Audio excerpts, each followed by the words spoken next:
Good Tuesday to you. Welcome to my mental garden. I'm doing these short lives that are talking about our mental garden as I'm leading up to a 6 week program that I will be offering, which is the Sacred Circle program. This is a program that really helps us to move past our emotional blocks, our childhood baggage that show up in our life and steal our joy, rob us from really living life to a full experience. And so, my mental garden, the first thing I always want to offer is what are you planting? Because in a garden, we plant things, we tend to it, or we neglect it, or we tend to it.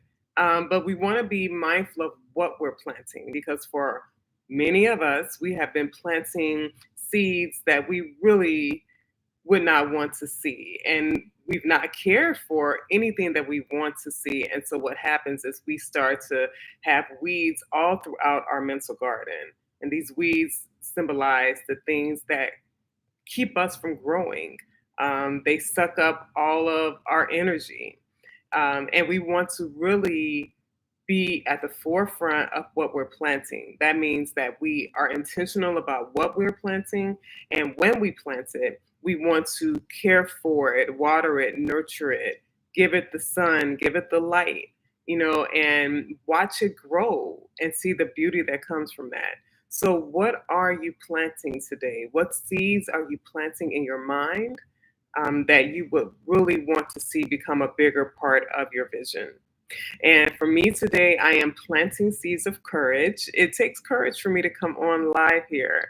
And that's something I continue to work through. And I know that for me, working through that is to take action and do it, and to really think about the thoughts that I have that make me feel like coming here um, is for my benefit, right? So that's intentional, that caring for the thoughts, the good thoughts that I put in the seeds that I'm planting.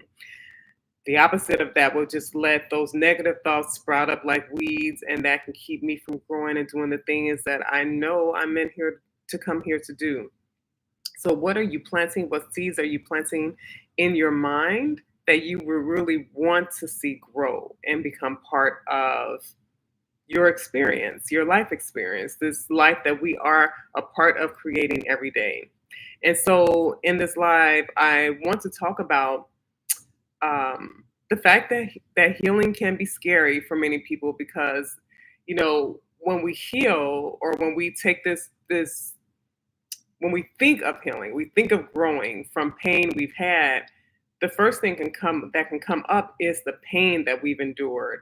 And depending on the degree of the pain, it can be so much easier just to go the other way and just put it on the shelf and just like not look at it, because it can hurt to even go back there. And I'm not even suggesting going back to the particulars of the experiences that you've had, but what I will say is that when we are talking about healing and growing, we do have to think about, well, what is it that I'm healing or growing from? And just in that effort, we can be bringing up some really painful memories that we just don't even want to bring into our mind. If at all possible, we want to put it on the shelf or stuff it down. But let me just say, stuffing things down, it still comes up and it shows up just in different ways. So I want to talk about the fact that healing is scary, but what does healing offer on the other side that makes it still worth it? That makes it still recognizing that it is a part of our life journey, those pains that we've experienced, not that we welcome the pain, but the pains have occurred, and now this other portion of our life is moving through life with those pains and moving through those pains so that they don't have this very strong grip on us like it has. So that's the first point that I want to make, and I'm looking at some notes so I can stay on track because I can veer off into who knows where.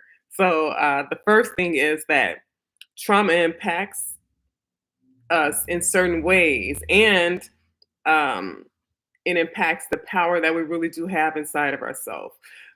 So what happens, and it really doesn't matter what kind of emotional challenges or really stressful events you've had, especially in those formative young years when you're developing your sense of yourself, you're developing your sense of the world and your idea of people. When you're really grasping an understanding of all these things, if you've experienced some very stressful or emotional experiences in those times, those traumatic experiences, it can really set the foundation of how you see things, how you see yourself, how you view this place we are on earth, this thing we call life, and people that are part of our life, or that we come across.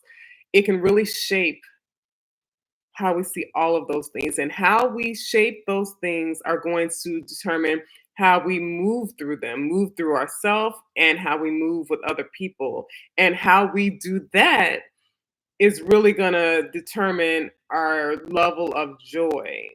Because if you're experiencing other people from the lens of the people who hurt you, then it could be a situation where you're afraid of the people. You don't really give them a chance. You don't really see them for who they are, or you're too trusting of some people because you're trying to be appeasing and you're trying to go along and not cause problems.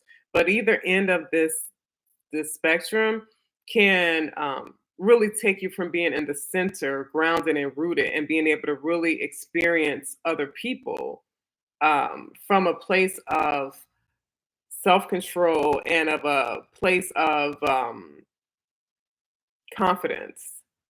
Also, how you see yourself is going to dictate how you show up in those relationships. If you see yourself as being really not valuable or less than or not worthy, not important, not having the right to be here, it can be so easy to allow other people to shine over you or step over you or not see you.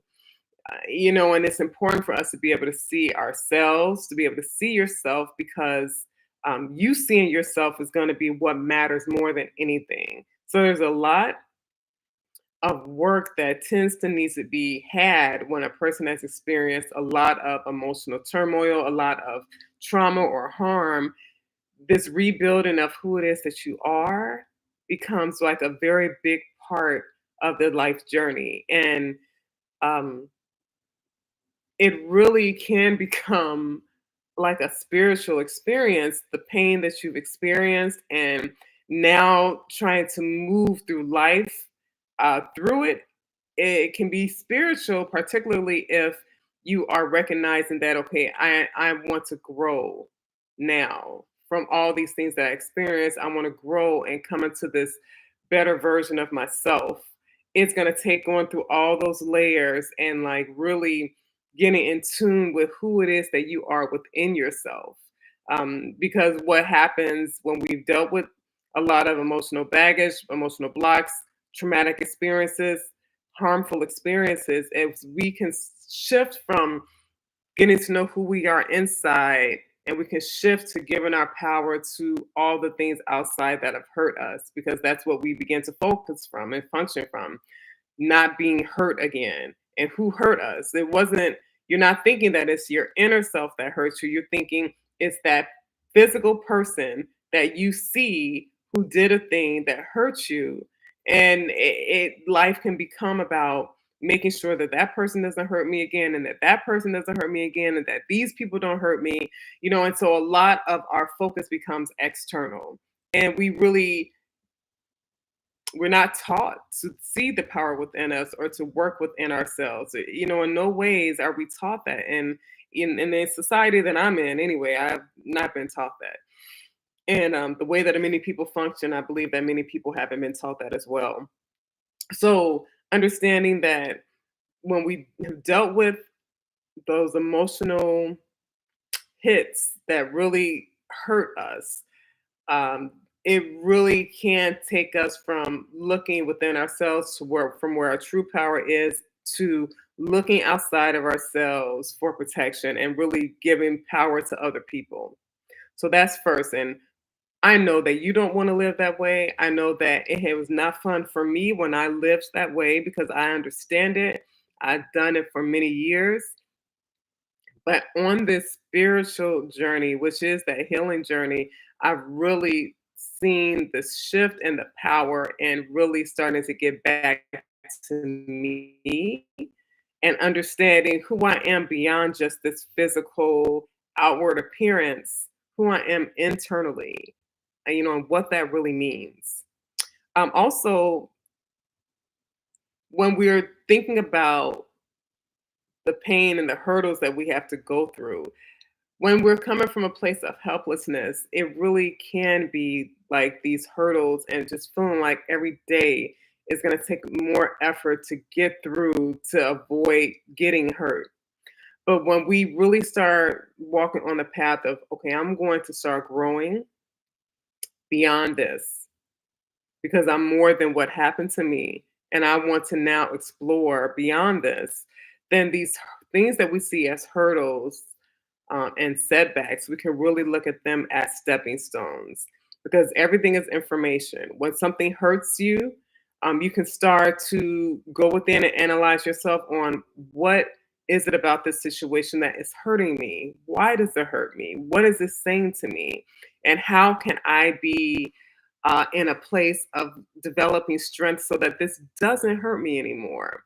Like these are stepping stones, and you can use those things that you once saw as hurdles as information that go back to you to help you grow, to help you develop, um, as opposed to giving our power to the thing outside of us. And then we see it as hurdles, we see it as, you know, another challenge that is just bringing up suffering.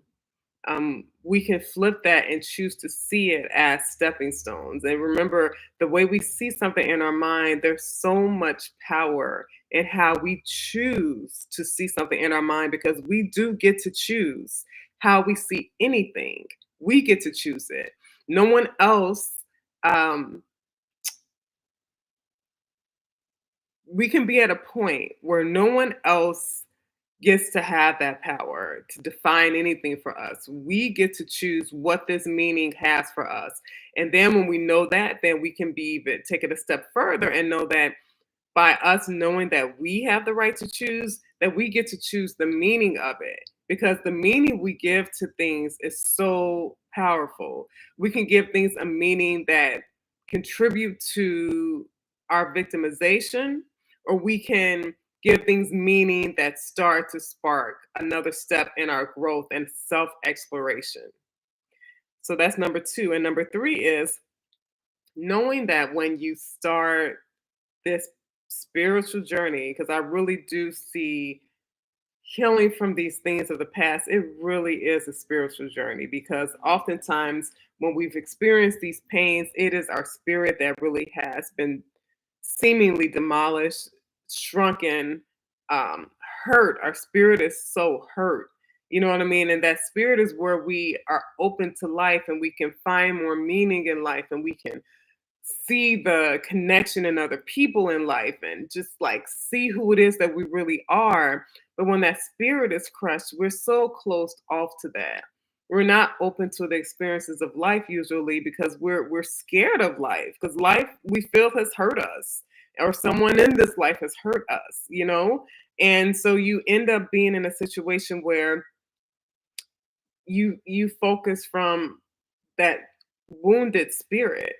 But when we start this journey of this spiritual journey of healing, um, we are starting to get reconnected to our spirit. We're opening our spirit up again. We are seeing life through spirit, and it's bigger than anything that could have ever hurt us in this physical world.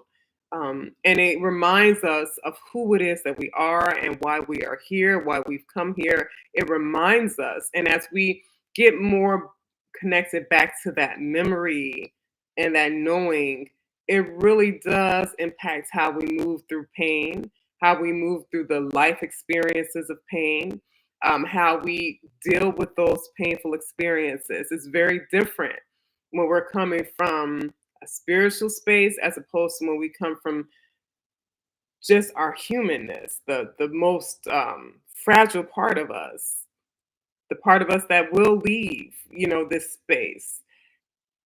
It's a very different experience between the two, which one we're moving through. And so I really want to put that at the forefront of your mind that when we're healing one because we are taking back our power from the things outside of us that hurt us to connecting back to who it is that we really are. We start to see our challenges as opportunities for growth, they're stepping stones.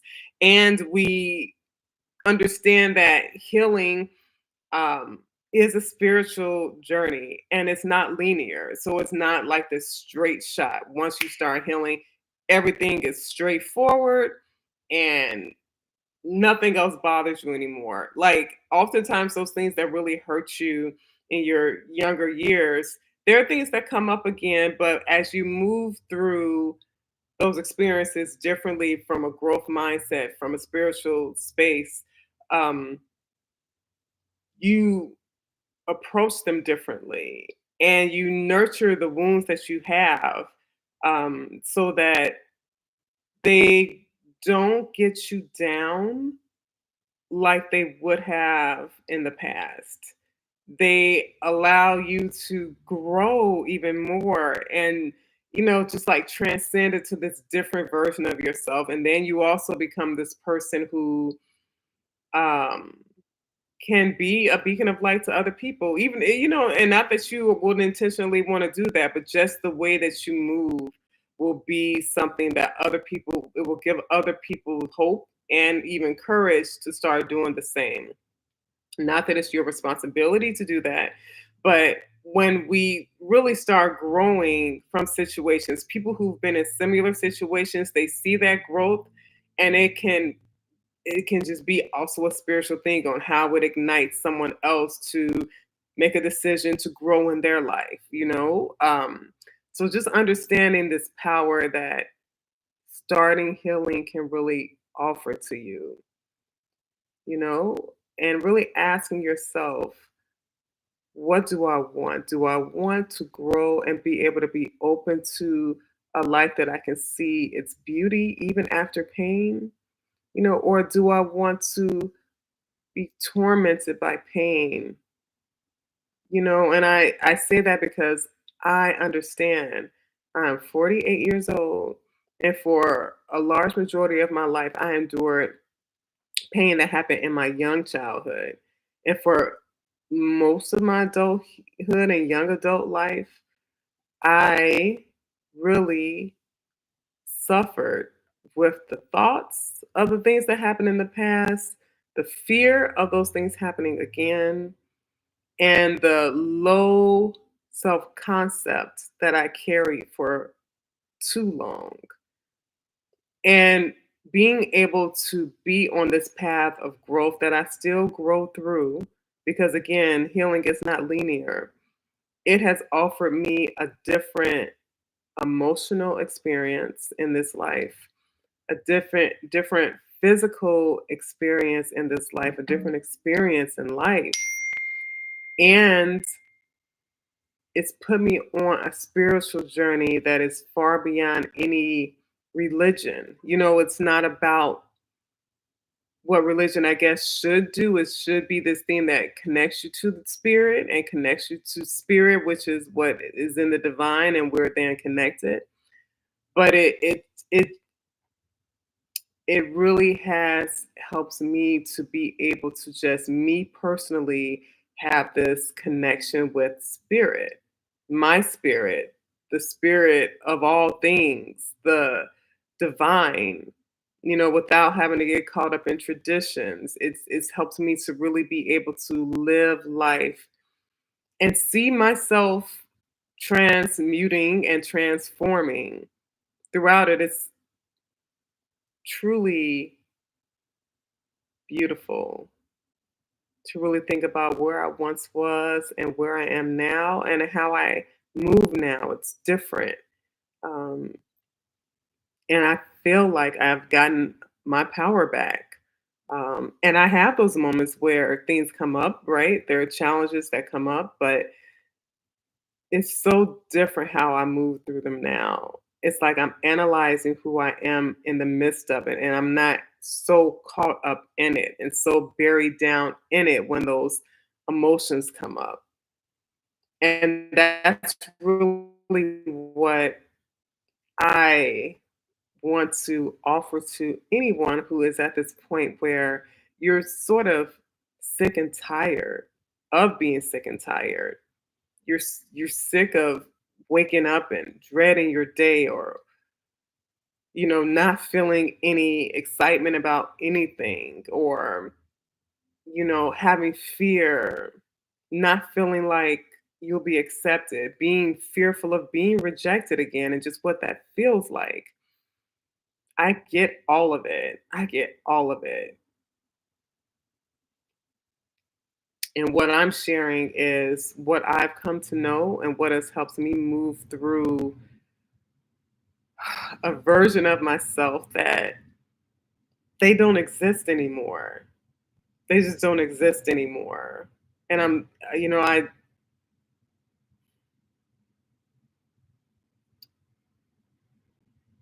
I have things that I could really worry about, but I've seen how the universe, God, however you term the force that is beyond our physicalness,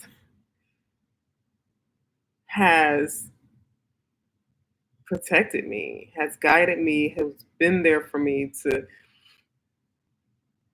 things that I've seen moving in my life.